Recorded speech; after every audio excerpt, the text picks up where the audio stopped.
Fiordland National Park in New Zealand. It's rugged and remote. And it's a reminder of how the world used to be before man started to change it. This is a global treasure, now acknowledged as a World Heritage Park. New Zealand lies in the southwest Pacific, on the eastern side of Australia, and Fiordland is located in the southwest corner of the South Island. It's here you'll find New Zealand's best-known wilderness experience, a guided walk along the world-famous Milford Track. It's a 5-day adventure, guaranteed to last you a lifetime.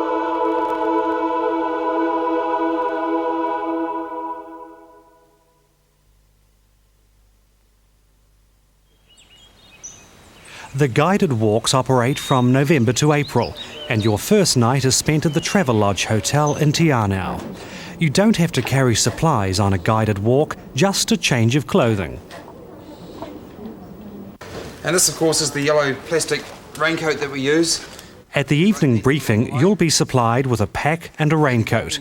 You can also purchase some colourful long johns for extra protection. Perhaps you'd like to try them on, Greg. Expert advice on remaining warm and comfortable is provided in English and Japanese. Makes it a lot easier to carry. Until we're at Glade House, we have afternoon tea and then we go on a little nature walk, probably for an hour and a half or so. Our first day begins with a 2-hour cruise on Lake Te Anau, the South Island's largest lake.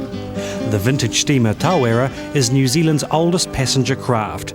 She's been crossing these waters for almost 100 years. We're now heading to Glade House, the starting point for our 55-kilometre trek to Milford Sound. Along the way, you'll pass a memorial to 19th century explorer Quentin McKinnon, who opened up the Milford Track. He disappeared while boating on the lake.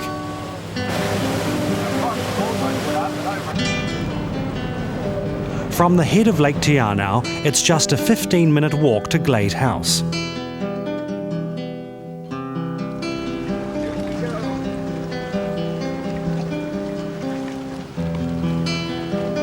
The sandflies are as common now as they were 100 years ago when the first trampers explored this region. But the accommodation has certainly improved. Glade House is one of the track's 3 fully catered lodges.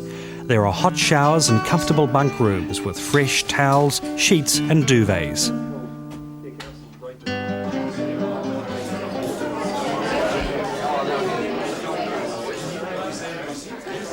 The hot evening meals are usually followed by a few party games. And when you walk the Milford Track, you'll end up exercising your lungs as well as your legs.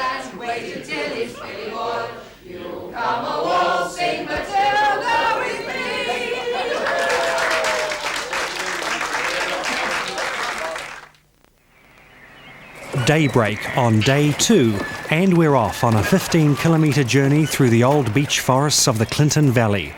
For most of the way, the track follows the crystal clear waters of the Clinton River, as we head to the relatively new lodge known as Pompolona.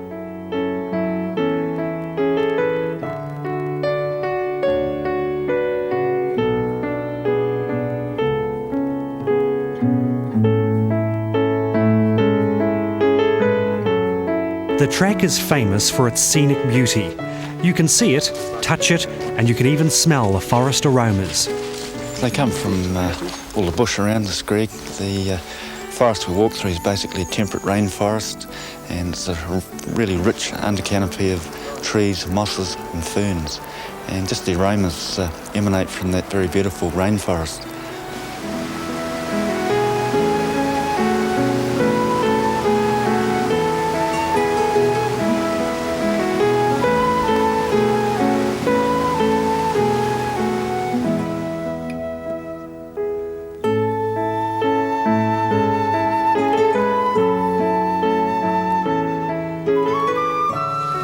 What impresses them most about the Milford Track?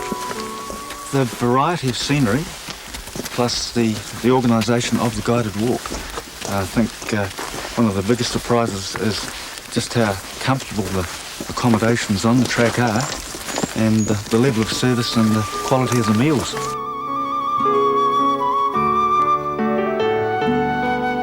It's all Kiwi food, very typical.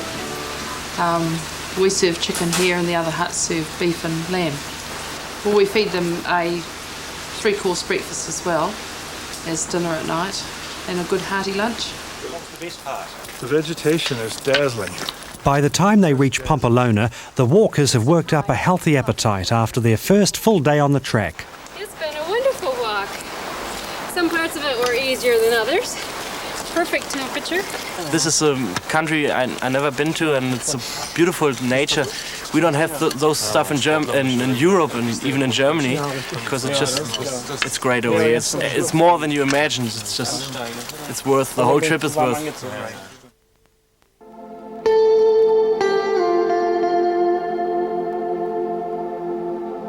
Milford Track is not an easy walk.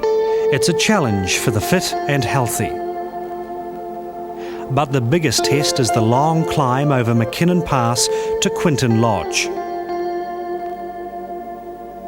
You'll have to climb 1,200 metres along a zigzag route, sometimes in snow. But the breathtaking views from the top of the pass make it all worthwhile.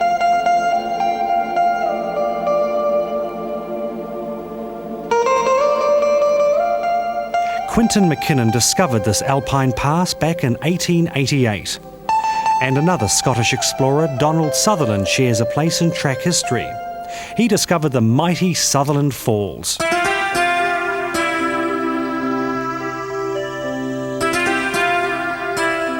This giant waterfall stretches almost 600 metres to the ground. It's the 6th highest in the world.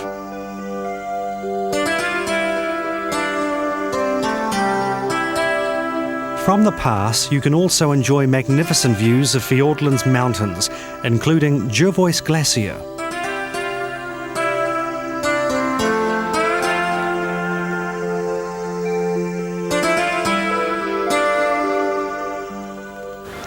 The visitor books along the way show that for many, the Milford Track is the trip of a lifetime. And it certainly was for one South African called Hugh Turnbull. Hugh was 22 when he walked the track back in 1936. He turned up again in 1993, aged 78.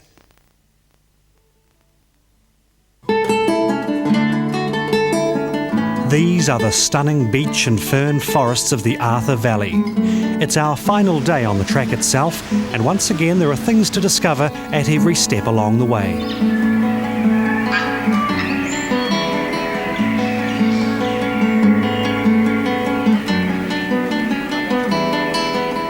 The river waters along the track are quite safe to drink, and trout fishing is also available.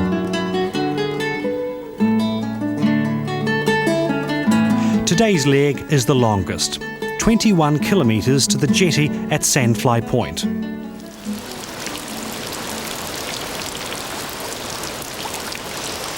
And this is the other side of life on the Milford Track.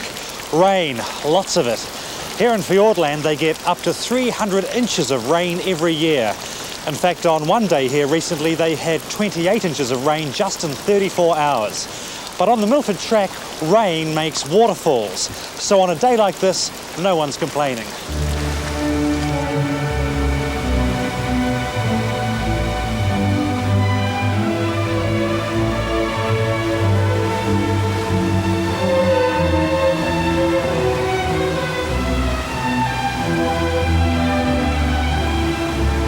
The waterfalls are just outstanding, and you can't imagine how many there are. I mean, it's just like, we were talking about it, it's almost surrealistic, like Walt Disney came down here and planted all this, because you can't imagine. You don't go 100 yards without really, you just got to enjoy every moment of it. It's terrific.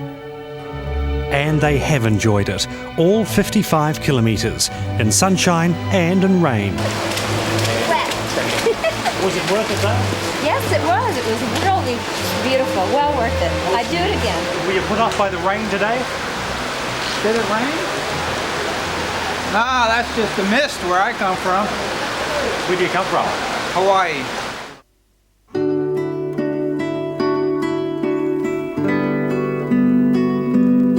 The Fiordland sun returns the following day as we set out to explore the scenic wonders of Milford Sound.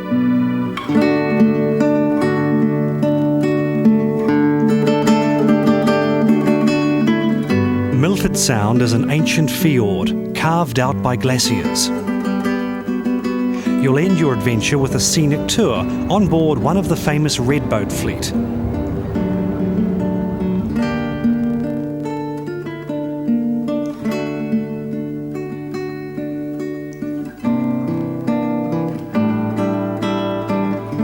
Then it's back to Milford Hotel for a final get-together with certificates and photos. Diana?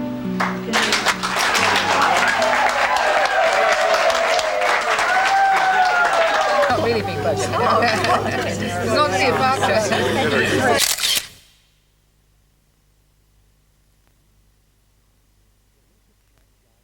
The Milford Track guided walks don't have to be booked years in advance. Groups are limited to 48, but space is usually available.